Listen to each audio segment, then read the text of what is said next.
अस्सलाम वालेकुम दोस्तों, काशिफ ज़मीर जब फिज़ा अली के शो में उसका जेली सोना निकला तो उसने क्या किया? आज सबके सामने अकेली बैठी धमकियां दी क्योंकि एक बहुत बड़ा झूठ और एक धमकी मेरे नाम पर आई है। कुछ दिन पहले मेरे शो पे पॉडकास्ट में मियां काशिफ ज़मीर साहब ने मुझे और मेरे चैनल को कानूनी नोटिस भेज दिया है।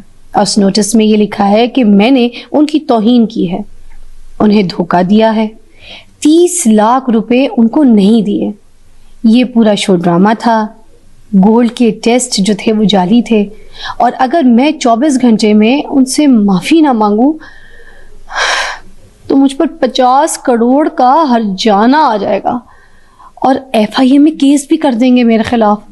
और अगर ये एफआईए में केस हो गया तो 24 घंटे के अंदर जो है ना, मुझे पुलिस ऐसे उठा के ले जाएगी मेरे घर से। Oh my God. तो आइए ना इस पे बात करते हैं, एक एक करके झूठ खोलते हैं, दूध का दूध पानी का पानी करते हैं। सबसे पहली बात, इन्होंने 30 लाख रुपए के वादे की बात किया। मुझे आप ये बताइए, ये जिक्र काशिफ भाई कब हुआ था आपके साथ? 30 लाख रुपए की बात? कोई तहरीरी मुआहदा, कोई आपके साथ व्हाट्सएप की चैट, कोई वॉइस कॉल आपके साथ ऐसी रिकॉर्ड हुई हो तो दिखाइए ना। जब आप मेरे पास आए थे यहाँ पर तो आप तो ये भी कह रहे थे कि मुझे पैसों की कोई जरूरत नहीं।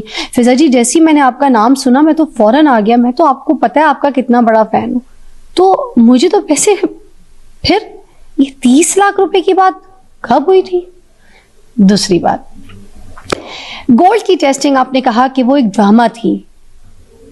अच्छा, मुझे आप ये बताइए कि क्या मैंने ये कोई बंदूक आपके सर पे रख के गोल्ड का टेस्ट करवाया?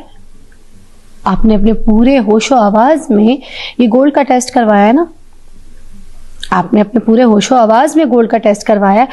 आप हमें मना कर देते कि मैंने ये टेस्ट नहीं करवाना, मैंने अपने जेवर नहीं उतारने, मैंने अपनी ज्वेलरी नहीं देनी। आप इतने बच्चे थे कि आप हम मेरी इतनी कहानियों के अंदर आ गए और आपने जो है ना ये सब कुछ एक स्क्रिप्टेड करके तो आपने खुद कह दिया कि मैं आऊंगा और मेरा जो गोल्ड है जो मैंने पहना होगा उसको आप जाली साबित कर दीजिएगा। ये बात मैं हल्फन कह सकती हूँ। हमें इस चीज का पता भी नहीं था कि ये 10 लाख रुपए अपने साथ लेकर 9 लाख, कि ये 9 लाख रुपए अपने साथ लेकर आएंगे। ये एक बैग अपने साथ लेकर आए थे जिसमें हमें इन्होंने कुछ नहीं बताया। इन्होंने कहा कि मैं शो पे बताऊंगा, बल्कि एक जगह इनको ये भी कहा गया कि चेयर के पास से आप अपना ये बैग हटा लें क्योंकि शो स्टार्ट होने लगा। उन्होंने कहा नहीं, बैग रखना है, इस बैग में बहुत कुछ है, इस बैग का तो करिश्मा मैं दिखाऊंगा, चलते शो में बताऊंगा, एक जबरदस्त सरप्राइज है। तो स्टार्ट तो आपने किया ना, हमें क्या पता था कि आप ये 9 लाख रुपए लेकर आएंगे। आपने हमें चैलेंज किया, ठीक है, अब चैलेंज आपने किया। अब वहां पर हमने क्या किया कि ज्वेलर को बुला लिया, क्योंकि आपको ये आइडिया नहीं था कि जिसके साथ आप पंगा लेने के लिए आ रहे हैं वो भी आगे से तैयार बैठी है अपनी टीम के साथ।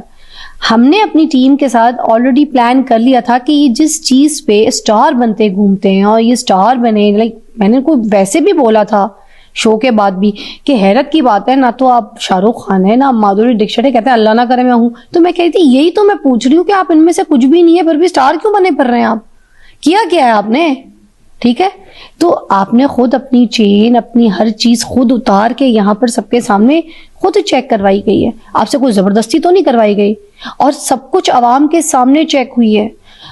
इवन वो जो ज्वेलर साहब थे ना, उन्होंने भी फौरन जैसे ही देखा तो उनको देखकर पता लग गया था, उनको चेक करने से पहले पता लग गया था। उन्होंने बात कही भी है, मगर उन्होंने ये टेस्ट आवाम के लिए की।